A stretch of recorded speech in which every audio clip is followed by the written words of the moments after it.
term sit spot, I believe, was coined by John Young.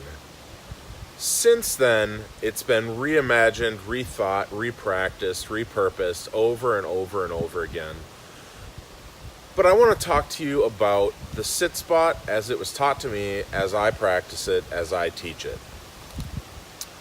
The sit spot has a lot of really important benefits and some purposes. The benefits are a very strong and very increase in your connection and your sense of connection to the natural around where you live. A sit spot should be as close to your home as possible. When you spend time in a sit spot, you start to know the place that you're sitting relatively intimately. You'll start to notice if a branch is broken out of a tree or if a new deer trail has formed through the grass. You'll start to know where the bird nests are and where the squirrels live. And these are all things that happen from repeatedly going to the same place and spending periods of time there. Another benefit is that you learn a lot about patience. You learn a lot about just sitting and being rather than like waiting for something to do or looking for something. You know, when you're hunting, you're looking for a deer or you're looking for a turkey. When you're fishing, you're waiting for those fish. When you're in your sit spot, your only goal is to be there, to spend time. I guess for those who aren't aware, let me tell you what a sit spot is. A sit spot is a place in nature, preferably within 5 minutes of your home, where you can go on a regular basis. I'm going to say if you want to get out of it 3 to 5 times a week, but if you can only make it once a week, you can only make it once a week. And you want to go for 20 minutes to maybe 2 hours, depending on what you have. If you can do 20 minutes on Monday, 20 minutes on Tuesday, and 2 hours on Saturday, awesome. Whatever time you have available, but if you can't make it for 20 minutes, maybe find a different day to go. You're then going to go to your sit spot. Wear clothes that kind of blend in. You don't have to wear camouflage, but don't wear bright orange. Don't wear hot pink. Get comfortable. Find a tree to lean on, a nice soft piece of ground. Bring some water because you're going to be here for a while. And you want to sit.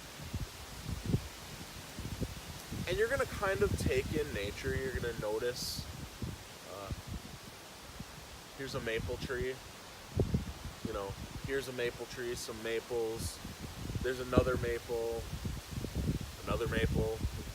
There's an oak tree. You know, I've got some trees on the ground around me. There's some contour to the land. You want to really pay attention to what's happening around you. But mostly, your purpose is to just be here. To spend time in nature in a place that's very familiar to you. It'll help increase your awareness. It'll increase your sense of connection. It'll increase your relationship to nature. And it will increase your sense of mindfulness, your sense of being here in the moment right now. This tool is so powerful that we use it at almost all of our classes. Anything that's a full day or a full weekend or a week or longer, people are doing sit spots. Even when we have a one-day class, I will tell people to go find a place where they can sit and be with nature for 20 minutes. And let me tell you, at a 3-day survival class we did a couple years ago, we had a student who had never heard of a sit spot. He had never done one. He had very little experience in nature, but he really wanted to start to learn. And I told him, walk across this field, go into those trees over there, find a place to sit, and just sit there still for 20 minutes, and then come back and tell me what you experienced. Within 10 minutes of being there, a skunk appeared, approached him, sniffed his foot, walked over his foot, and passed by. I'm 40 years old. I've spent most of my life in the wilderness. I've never been that close to a skunk, and I've never seen a skunk that wasn't in a defensive position. He so quickly adapted to just becoming part of the background that I think the only reason the skunk knew he was there was by smell. I apologize for my voice. I've got a little bit of a cold.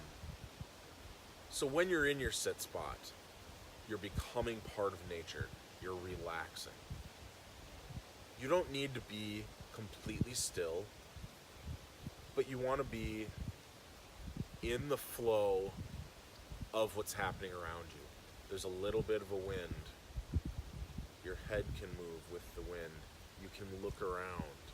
If you get uncomfortable, change your position. You know, we're not hunting. You're not trying to sneak up on anybody.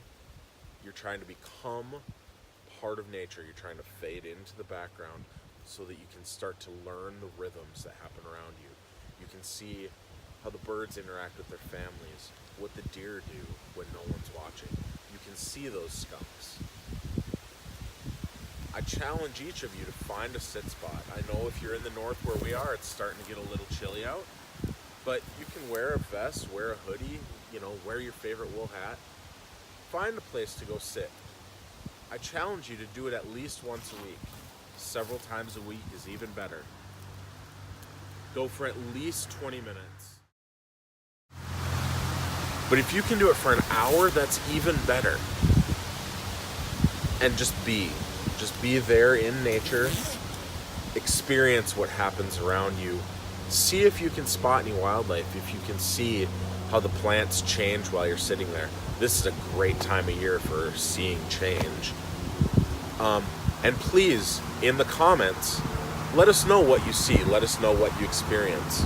Let me know if you've done this before, if it's a normal part of your routine or your regimen.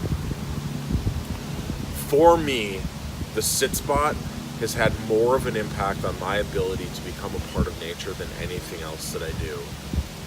Thank you so much for your time, for your subscriptions, for your comments. I'll see you next time. Thank you.